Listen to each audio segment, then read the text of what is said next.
Welcome to the PCS Edventures Educator Spotlight Series. In today's sponsored feature story, we're exploring how a community college in North Carolina is helping neurodivergent young adults find their voice thanks to the Discover podcasting program.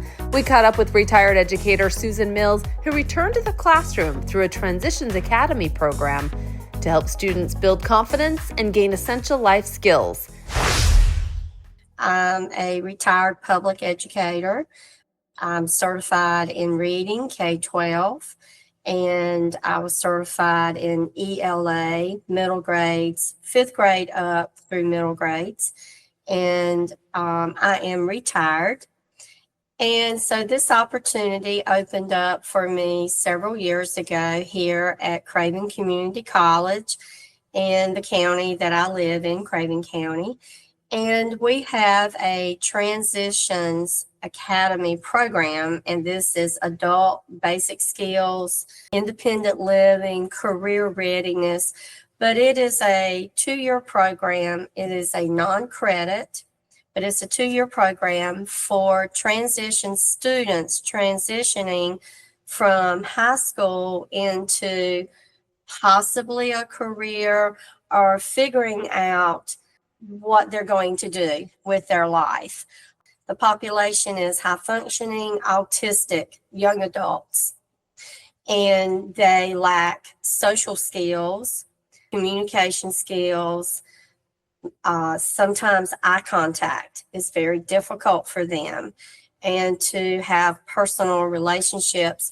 So we work on these skills and enhance them and try to figure out strategies that would enhance communication, verbal, eye contact. We practice interviews between them. And so podcasting has lent itself to promote communication, and it has just enhanced even writing skills, because sometimes researching, brainstorming through the lessons in the student book affords us to brainstorm, collaborate, come up with ideas, and they write it out.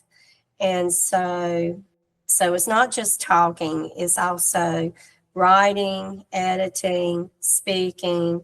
We're having fun. And they're having fun. So walk me through the very beginning when you received this package. You're opening it up, the podcasting kit. What were some of those things going through your mind on trying to implement this program? Well, I had no idea of what I was getting into, and I began to open the kit. It was all very organized, packaged very well. When I began to unpack it, I thought, oh, wow, this is going to be awesome. My students are going to have a lot of fun. And knowing some of my personalities, once I unpacked it, I did things a little different.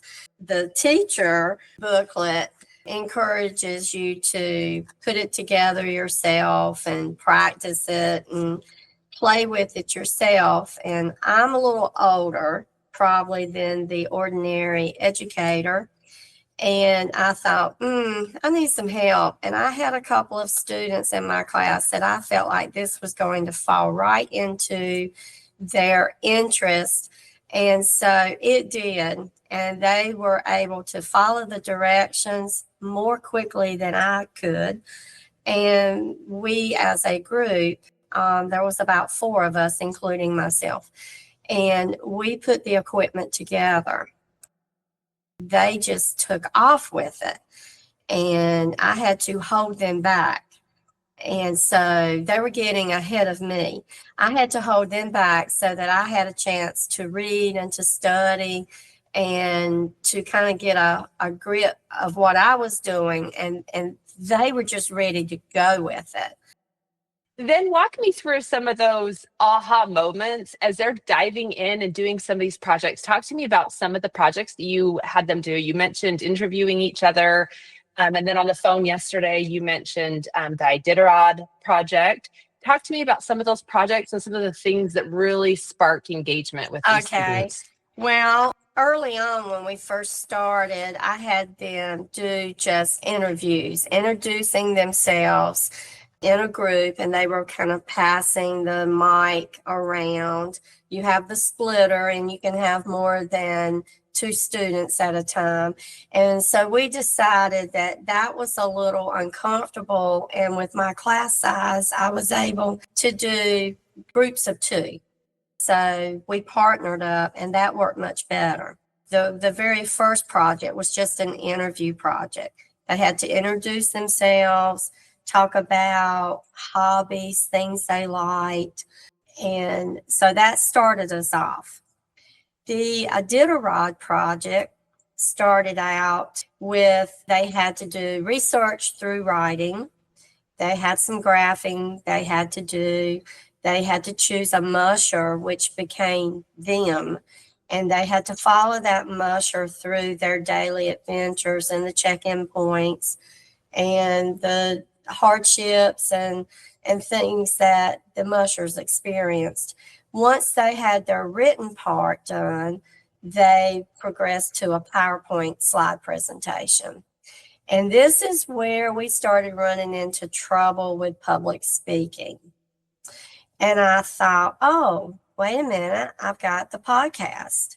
So one student, in fact, I'm probably going to have two, but right now, one has just finished her presentation, and I put her in the hall out of the classroom, and she read her slides to the podcast. So it was a solo, but we will listen to that as we look at her slides. And so I interviewed her and asked her, how did that help?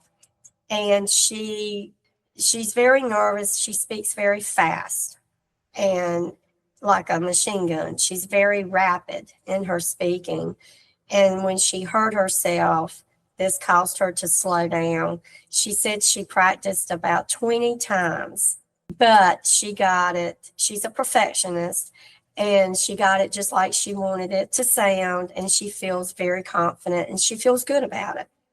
And so she is excited and looking forward now to presenting, where before this was stressing her out. That's such a great story. And you also shared with me a couple of times this incredible student, I believe it's a male student, who is nonverbal until it came to podcasting. Can you tell Yes. me a little bit about his story? I have a student who will converse with me in a very soft voice. He doesn't like to speak out loud. He is articulate. He can speak, but I haven't quite figured out what the hindrance is. He has made a connection with another student in the classroom, but not to the point that he's comfortable in a partnership or collaborating on podcasting. To get him used to that, he did agree to just solo. And so we brainstormed about what he was going to talk about, and he wanted to talk about movies and gaming. As I kind of listened to him, he sat across from me at a table in the front of the classroom. He's not really in front of the students. Everybody's busy. And I think he felt private up here beside me. And he began to talk and speak. And I'm trying not to look his way to for him to feel he's being watched, but it was like, oh my gosh, listen at this young man, and he's actually speaking expressively, giving his opinion about movies and certain games he's played.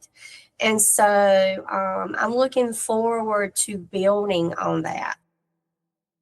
So programs like podcasting offer a lot of different lifelong skills, collaboration, speaking skills, and that goes to all students. With your unique situation, with these students who don't have those natural social skills that they're trying to develop. Talk to me about some of these lifelong skills that they are developing with some of these programs in the classroom that's really going to change the course of their future as they enter life beyond high school. I believe that podcasting provides opportunities for these students to be self-expressive and to express themselves in an appropriate manner. I have a student who, when he's speaking, his voice levels, he can become very inappropriately loud with certain words that it's almost startling. And he hearing himself when he hears the recording, when he speaks inappropriately, he hears that and he can self-correct. And I think it's making him more aware of his own, the way that he is self-expressive. And it's helping all the students be thinkers, because so often they want to give you a yes or no answer. And to try to extend that line of communication, podcasting affords that and lends itself to that platform where it's often not a yes or no answer, and they have to communicate and elaborate with more details.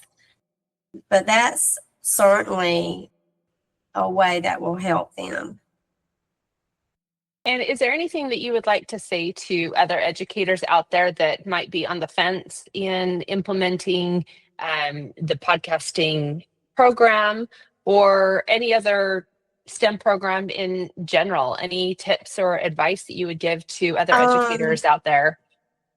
I would encourage them to try it, and don't be afraid. You're going to make mistakes.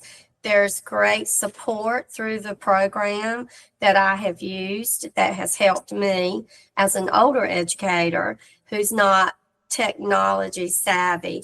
That has helped me to be more relaxed. And it's okay if you don't know everything. Be patient and just keep trying. But I see many levels of communication here, that it can be intertwined with writing, speaking. I don't know, it's just really open avenues in my class. In fact, it's made them, they're energetic, they're excited. It's not like, oh, we have to write again, but we're writing to podcast. And so that creates excitement in the classroom. It creates leadership in the classroom. I have a student who has just gone so far with this. He's even playing with the music, adding background, welcoming to his podcast show, and there's music playing in the background. And he's going around and collaborating with other groups in the class. So he's developing leadership skills. And so there's so many skills embedded into this podcasting program. But I think one of the main things they don't even realize, students don't realize what they're learning. They don't even realize the skills they're building on because they're having fun. It's exciting. I have found it to be a great program and asset in this transitions program for these young adults. And we're speaking young adults out of high school, ranging from 18 to 26 years old, depending on how long they stay with the program. We have repeaters that want to come back. Is there anything that I haven't asked that you would like to add? I think I've kind of said it, how this program provides a fun, tangible way for my population of students to express themselves with a partner, and it strengthens their eye contact. It strengthens their communication skills and their writing skills. And it's just a high interest program.